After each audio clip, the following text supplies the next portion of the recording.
Assalamu alaikum everyone, this is Vodcast number 6. Really excited because this one is about the female shadows in the sun. So I've been waiting for this for a long time, as I'm sure many of you have as well. Inshallah, let's get started. So part 9 is titled The Female Shadows in the Sun. It's basically just an introduction to the topic. So in this chapter, the Sheikh talked about how the role of Muslim women, unfortunately, is often misunderstood or even downplayed in Islam, although in reality they actually had a very vital part of the Ummah and continue to today. So some of the very prominent Muslim women that we should know about are Khadija radiallahu anha, who was the Prophet ﷺ's wife, and she was the first one to believe in Islam and really helped consolidate the Prophet ﷺ and his companions in the early days. Another woman, Sumayya, who was the wife of Yasir and the mother of Ammar, so pretty well-known family actually, and she was the first Shahida, or first female martyr from the Prophet ﷺ's followers. Aisha radiallahu anha, another wife of the Prophet ﷺ, was very notable, especially because she memorized and narrated more than 2,000 ahadith. So she was one of the top most narrators that were from the time of the Prophet ﷺ. So Muslim women, it's just important to note that alongside their male peers, they also suffered through the Meccan period, also made hijrah to Abyssinia and then later to Medina, and struggled through the Medinan period, and many of them even participated in the military. But unfortunately, we don't know much about their stories, or sometimes we might know their names but not know very many details about them. So inshallah, we hope to address that that weakness in our knowledge during this video. Alright, so part 10 is titled The Second Mother of the Prophet, and this is about Baraka, who was later known as Ayman, and we'll go into why she was given that name as well. So this was a young Abyssinian woman who had unknown roots and ancestry, but somehow ended up as a slave. But fortunately for her, she ended up in the hands of Abdullah bin Abdul Muttalib. So this was Muhammad ﷺ's father. So when she became in his care, she was responsible for the domestic affairs of Abdullah's wife Amina, and stayed with her at home after Abdullah left for a journey.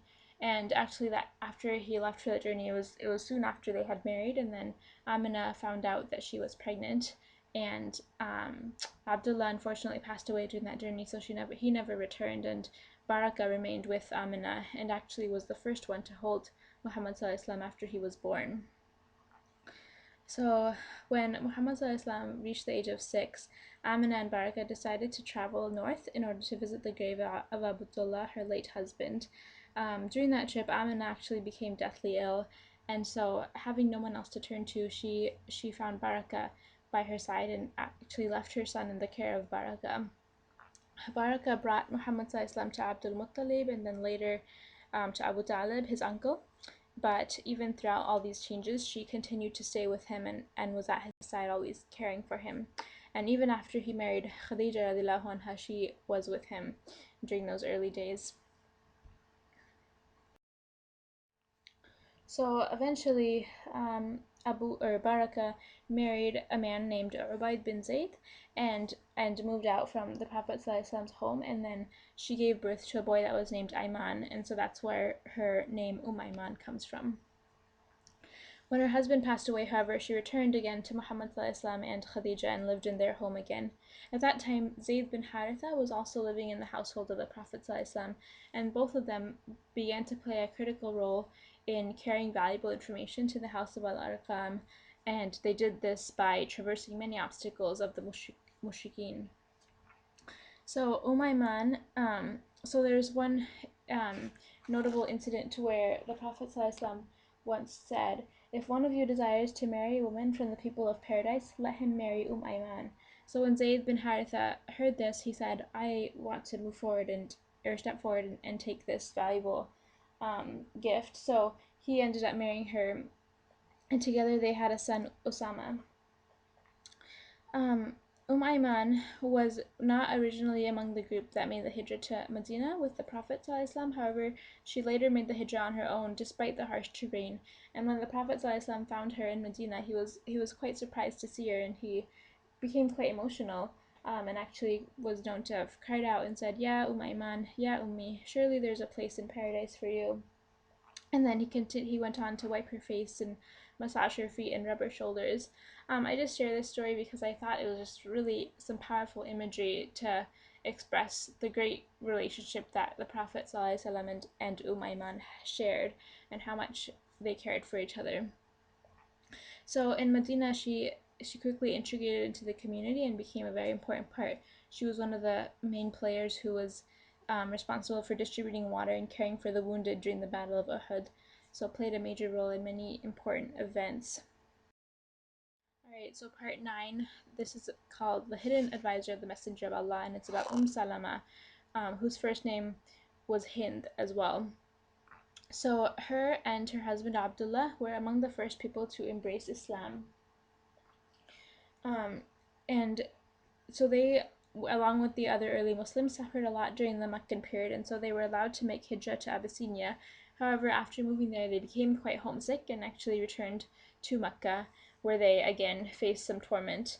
So then, during the second hijrah to Yathrib, they decided again to migrate due to their increased torment, and Hind slash Salama and her boy, unfortunately, were imprisoned during this hijrah, so they were unable to make it to Yathrib. Finally, after about a year, they were released and able to complete their journey, and then finally able to reunite with Salama's husband Abu Salama, or Abdullah. Abu Salama was fatally wounded in the Battle of Badr, and he used to have a famous dua that he would make a lot, where he would say, "O Lord, give me in return something good from it to which only you, exalted and mighty, can give."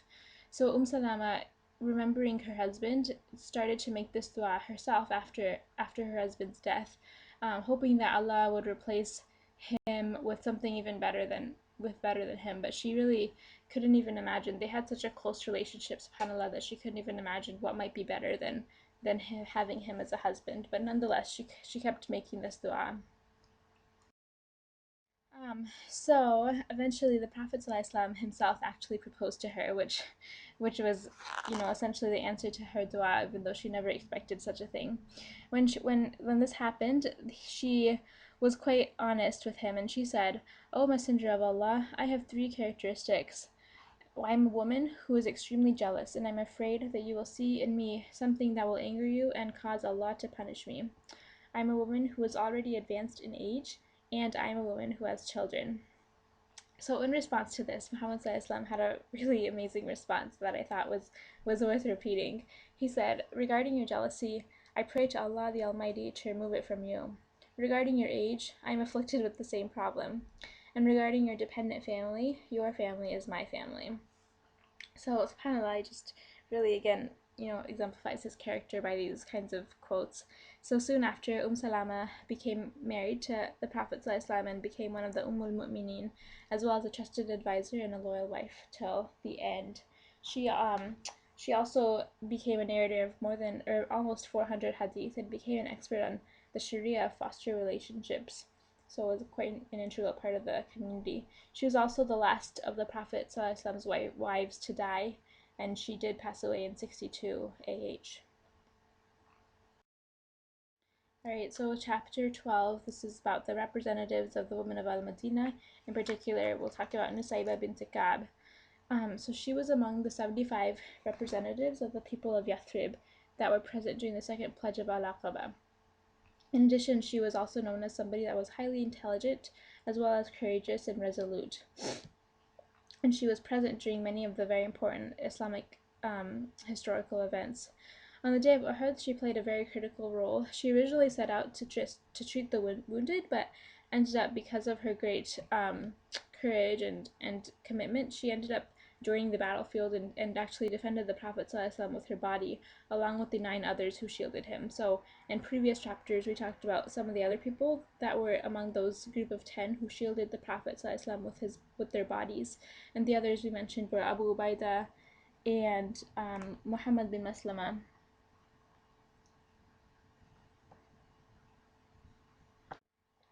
So the Battle of Uhud was not one of the more successful battles, obviously, of the Muslims, and so there was a point where many of the Muslims actually became very fearful and ended up just running away from the battlefield and kind of dumping all their weapons and shields kind of randomly. And so when Muhammad saw this, he asked them to at least give their weapons and shields, especially to those who were still fighting on the Muslim side.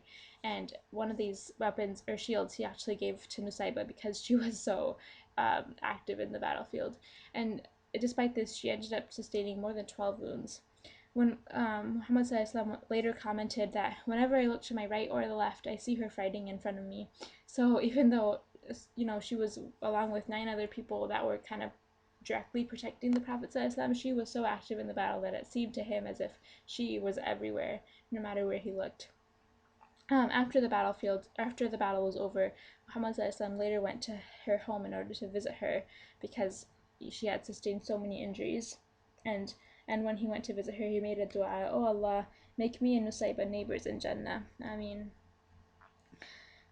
so after the death of the Prophet Nusayba bint Ka'b continued to play a very important role in the Muslim military, especially, and she also went to the Battle of Yamama, which was fought against Musaylama bin Kadhab, Musaylama al-Kadhab, Musaylama the liar, and there she also received greater than 12 wounds and almost lost her hand. So continued to be a very, very strong and courageous fighter even as she aged. Alright, so we're just going to go over some review questions and then end. What are some of the roles played by the early Muslim women? Like I mentioned, they played some very critical roles in the very early days. For example, some of the people we mentioned, Khadija radiallahu anha, was the first Muslim and played a very important role in organizing the first Muslims. And Aisha radiallahu anha narrated more hadith than almost everybody. And some other famous women that we talked about, Nusayba bint Ka'b, Baraka, who was like the second mom to Muhammad and cared for him through a large portion of his life. What was the significance of Nusayba's role in Al-Yamama? I think it's important to note that even after the death of the Prophet she continued to play an active role in military, and so Al-Yamama was the battle against Musaylama the liar, and there she continued to act in her courageous manner and even sustained 12 about 12 wounds and almost lost her hand because of this. So just a testament to her character and her personality. Okay, so we're gonna end there. Sorry, this is a little bit longer, but I wanted to keep all the women together because the theme. So inshallah, we hope to meet up with you again during the next video. Barakallahu li wa lakum. Assalamu alaikum wa rahmatullah.